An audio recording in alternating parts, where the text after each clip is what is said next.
मधुश्रावणीक 13म दिनक कथा राजा श्रीकरक कथा। श्रीकर नामक राजा रहैत हुनका एकटा बड़ सुंदरी बेटी भेलनि। जखन हुनका टिप्पणी देखाओल गेल तऽ ज्योतिष कहलनि जे हिनका बड़ अधलाह योग छनि।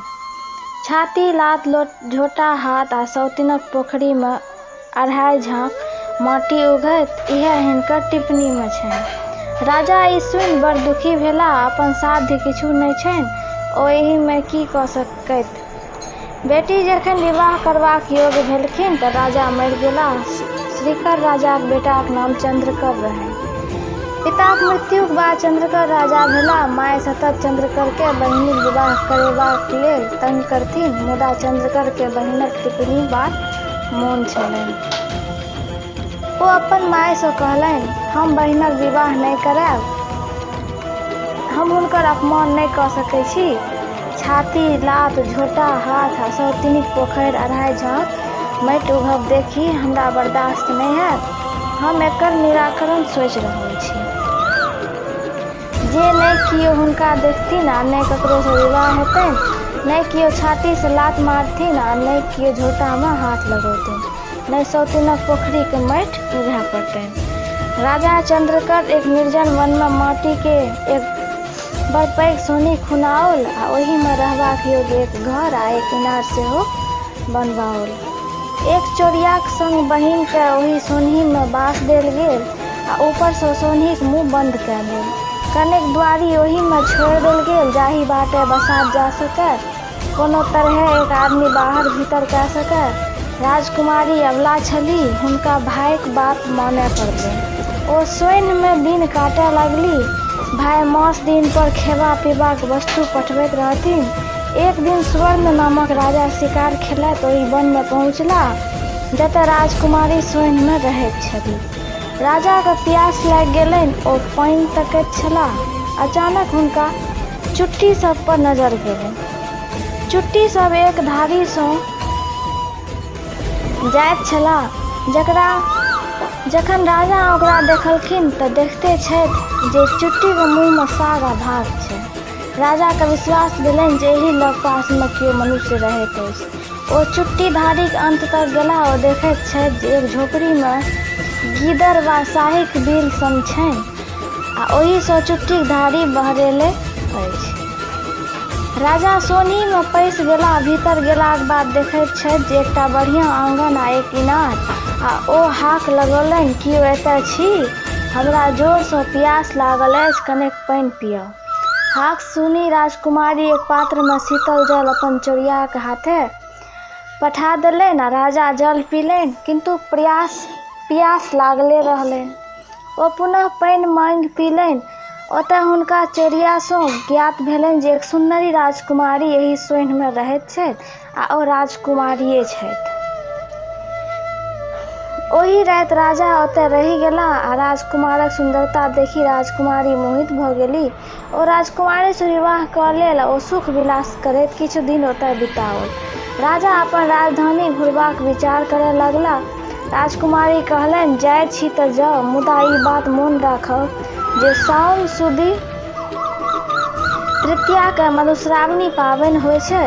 ओहि दिन नवविवाहिता कन्या पाबनि करैत छी आ ओहि दिन कन्या सब सासुरक वस्त्र पहिरैत अछि आ सासुरे के अन्न खाइत अछि। तेँ मोन पारी के ककरो द्वारा से सब पठा देब। राजा अपन राजधानी घुरि एला। कारीगर के बजाओल आ एक खूब सुंदर चुनरी बुनि कऽ देबऽ लेल आज्ञा देलनि। ई बात जेठकी रानी बुझि गेली आ रानी सोचल जे राजा फेर कतौ दोसर विवाह केलनि अछि, तेँ नहि जोलहा के चुनरी बुनि देबै। एतेक दिन जे राजा निपत्ता छलाह तकर इएह कारण थिक। रानी चुपचाप जोलहा के बजाओल आ कहल, तो ओहि चुनरी में छाती लात आ झोटा हाथ लिखि दिहे आ ओकरा तेना कऽ चौपैत दिहे जे कियो बुझौक नहि। राजा के एकर खबर नहि होनि। यदि तो हमर कहला अनुसार कऽ देबै तऽ तोरा डाला भरी सोना इनाम में देबौ। जोलहा आमदनी देखी रानी के बात मानि गेल। पूर्व समय में राजा लोकनि चिड़ै चुनमुनी पोसैत छलाह। ओकरा सबके प्रशिक्षित कए गुप्त काज लैत छलाह। राजा स्वर्ण कैसे हो एकटा कौआ छलनि। राजा चुनरी एकटा बाँसक चोंगा दे ओकर मुँह बंद कऽ देलनि आ मधुश्रावणी सँ एक दिन पूर्व कौआ के देलखिन आ नव कन्याक पता बुझा दे एबाक आदेश देलनि। कौआ चलाक रहितो छल तऽ कौए बाट में एकटा कुम्हारक ओतय भोज रहे। ओतय ओ चोंगा राखि ऐंठ कूट खाय लगला आ ओकरा चोंगा ओतय बिसरि गेल। मधुश्रावणी दिन राजकुमारी के सासुर से कोनो वस्तु नहि अयलनि। ओ तमसा कऽ उजरा चानन सँ गौरी के पूजा केलनि आ कर जोड़ी वर मंगल हे जे जहिया हमरा राजा सँ भेंट होय तऽ हम बौक भऽ जाय। राजकुमारी के भाई चंद्रकर के जखन पता लागल जे हुनकर बहिन विवाह कए लेलक तऽ ओ तमसा कऽ खर्चा पठाए बंद कए देलनि। खर्ची बंद भेला सँ राजकुमारी के साँझक साँझ उपास पड़य लगलनि। चेरिया के राजकुमारी कष्ट नहि देखल जाय। लग पास में एकटा पोखरि खुनाइत छलैक। ओहि में माटि उघक काज करय लागल। साँझ में पोखरी बोनी आनी दुनू गोटे उपास तोड़े ई काज चेरिया नित दिन करय लगली। ओहि बोनि सँ दुनू गोटे गुजर नहि जानी। राजकुमारी सेहो फाटल पुरान पहिरी चेरियाक संग बोनि करय लगली आ ओतय हुनका पता लागि गेलनि जे ई पोखरी हुनकर सौतनीक खुना रहल छनि। ई बुझितहुँ हुनका टिप्पणीक बात मोन पड़लनि। ओ सोचलनि लिखलाहा केओ नहि मिटा सकैत अछि। जखन ओ पथिया में माटि उठेलखिन आ भारी लागल तऽ बाजि उठली सिरकर सिरही चढ़ाओल चंद्रकल देल वनवास राजा स्वर्ण बनहि बियाहल लिखला नहि प्रकार। जन सब ई सुनी अकचका गेला आ राजकुमारी दोसर पथिया माटि उठाओल आ ओए वह फकरा बजली। वन में राजा सुवर्णक विवाहक बात सुनी सबका आश्चर्य लगलनि। संयोग सँ राजा सेहो ओहि दिन पोखरी काज देखबाक हेतु आयल छलाह। ओहो ई फकरा सुनलनि। फकरा सुनी हुनका सब बात मोन पड़ि गेलनि। कोना ओ प्यासे व्याकुल राजकुमारी के ओतय गेला केहन ओतय हुनका सत्कार भेलनि फेरो विवाह केलनि आ सब बात राजा का स्मरण हुए लागल। तकर बाद ओ अपन राजधानी आबि ओहि राजकुमारी के बिसरि गेला। राजा के लाज ओ आत्मग्लानि भेलनि। राजकुमारी तेसर पथिया माटि फेंकबाक लेल उठेलनि। एहि बेर ओ आधे पथिया फेंक सकली ता बीचे में राजा स्वर्ण हुनका आगा सँ ठाढ़ भऽ गेला। राजकुमारी के राजा चिन्ह गेला आ पुछलनि जे ई काज किया कऽ रहल छी। राजकुमारी गौरी के वरदानक अनुसार बौक भऽ गेली। ओ राजा के किछु उत्तर नहि दऽ सकली बौकी भेल ठाढ़ रहली। राजा सवारी मंगाए चेरियाक संग राजकुमारी के राजमहल लऽ गेला। ओतय स्नान कराए सुंदर पटोर आ गहना सँ पहिरा रानी के सम्मान देलखिन। तहन राजा के ई बातक दुख होनि जे बजैत किया नहि छै। चेरिया सँ पूछला पर ओ कहलक मधुश्रावणी दिन अपने पाबनि हेतु किछु नहि पठेलियै।